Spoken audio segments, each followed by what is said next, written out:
Assalamualaikum warahmatullahi wabarakatuh. Good morning, everyone. Today we would like to talk about lexical problem in academic translation. In translation, especially in academic text, choosing the right words is very important because it can affect the meaning of the whole text. However, translators often face some difficulties when transferring words from the source language into the target language. These difficulties are what we call lexical problem. Main issue dalam lexical problem ini adalah tidak adanya kata yang tepat antara source language dan target language-nya. Dalam beberapa kasus, sebuah kata dalam source language tidak memiliki terjemahan yang benar-benar setara dalam target language-nya. Akibatnya, penerjemah harus mencari makna yang paling mendekati, tetapi hasilnya terkadang tidak sepenuhnya akurat. Ada beberapa penyebab munculnya leksikal dalam penerjemahan akademik ini. Pertama, teks akademik sering menggunakan kosakata khusus atau istilah teknis yang jarang digunakan dalam kehidupan sehari-hari. Yang kedua, makna suatu kata sangat bergantung pada konteks sehingga suatu kata bisa memiliki arti yang berbeda dalam situasi yang berbeda juga. Yang ketiga, perbedaan budaya dalam bahasa juga mempengaruhi cara suatu makna disampaikan. Semua faktor ini mempunyai proses penerjemahan menjadi lebih menantang dan membutuhkan pemilihan kata yang sangat hati-hati. Untuk selanjutnya akan dijelaskan oleh teman-teman yang lain. Terima kasih. Okay, let's talk about type of the problem. One major issue is polysemy, where a single word has multiple meanings depending on the context, which can lead to misinterpretations. Another challenge is technical terminology. As some field-specific terms might not have direct translations, recurring strategies such as borrowing, adaptations, or explanations. Moving on to collocation differences refers to how words naturally combine in a language, which often creates a problem in academic translation because it can appear grammatically correct. It has no problem in grammar, but it sounds unnatural in the target language. For example, in English alone, we say do research, not make research. And also we say heavy rain instead of strong rain. Heavy rain and also do research is a the correct collocation in English. And that shows that translation is not only about meaning, but also how can we as translator make it very natural for the target language. And also the translator have to be sensitive enough to be commonly use those words that are naturally used. And now we are talking about translator role.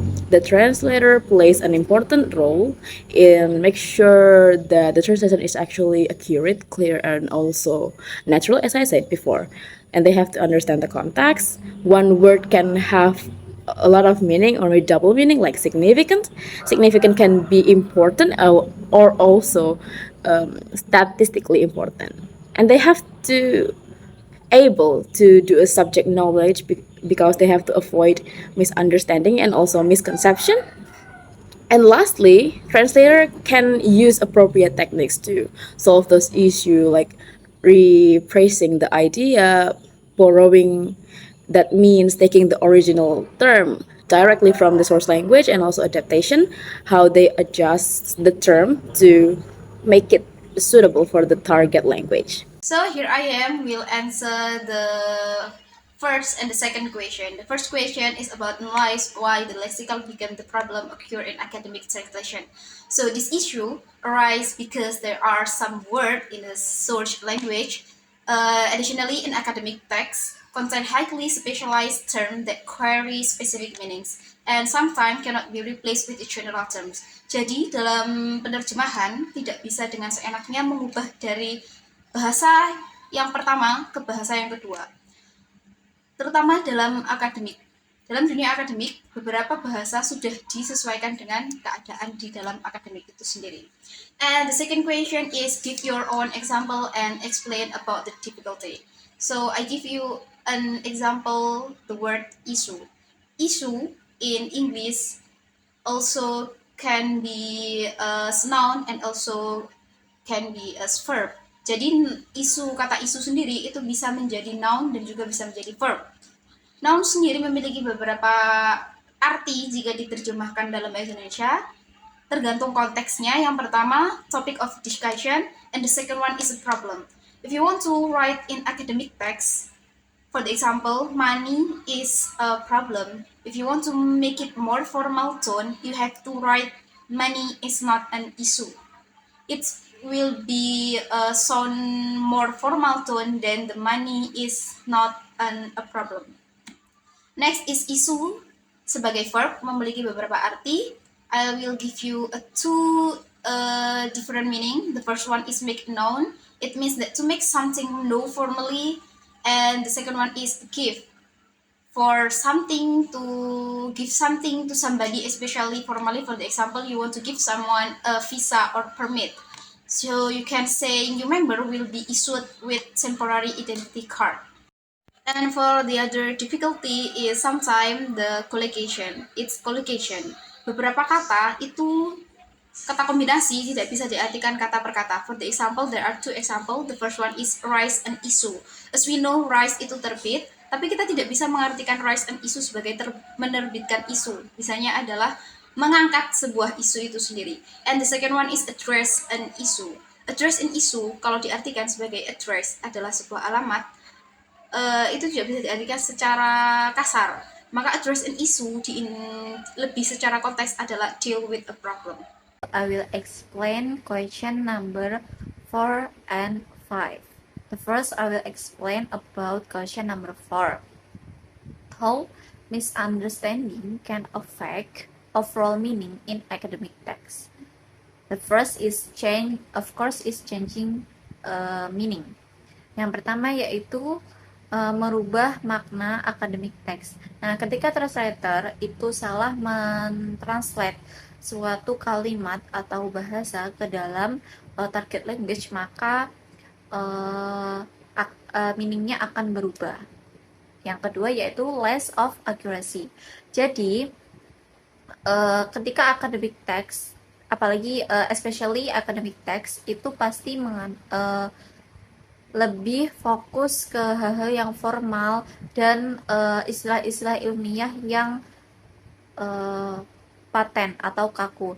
Nah, jika translator itu mentranslate atau misunderstanding terhadap key terms-nya, maka kualitas dari teks tersebut akan menurun. Yang ketiga yaitu misinterpretation of idea. Jadi, jika seorang translator itu salah mentranslatekan, maka tujuan dari penulisnya atau idea dari penulisnya tersebut tidak akan tersampaikan secara maksimal dan pembaca dapat misunderstand atau misinterpretation atas tujuan dari penulisnya. Okay, the second one is the question number 5. Strategy to solve this problem. The first is understand the context carefully. Jadi, jika kita ingin mentranslatekan sebuah bahasa, kita tidak bisa langsung mentranslatekan one by one word-nya. Tapi kita harus highlight the context-nya. Apalagi, especially in academic text. Jadi, di dalam academic text itu ada kata-kata yang meaning-nya itu hampir mirip. Nah, hal tersebut bisa diatasi dengan memahami pelan-pelan konteksnya. Yang kedua itu learn subject specific vocabulary.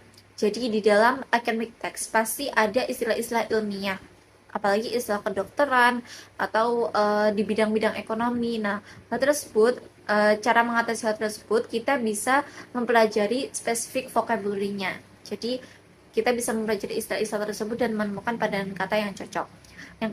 Yang ketiga itu check collocation in target language. Jadi collocation itu salah satu tantangan untuk menerjemahkan academic text yaitu collocation. Nah, collocation artinya itu tidak bisa ditemukan di dictionary. Jadi kita harus mempelajarinya di dalam bahasa target. And the last one is read similar text. Nah, untuk mengatasi semua problem ini, kita bisa membaca academic text yang hampir mirip. Nah, tujuannya jika kita lebih memperkaya pemahaman kita akan konteks-konteks yang ada atau yang digunakan di dalam kata-kata tertentu. Seperti itu. Oke, thank you for the attention. Assalamualaikum warahmatullahi wabarakatuh.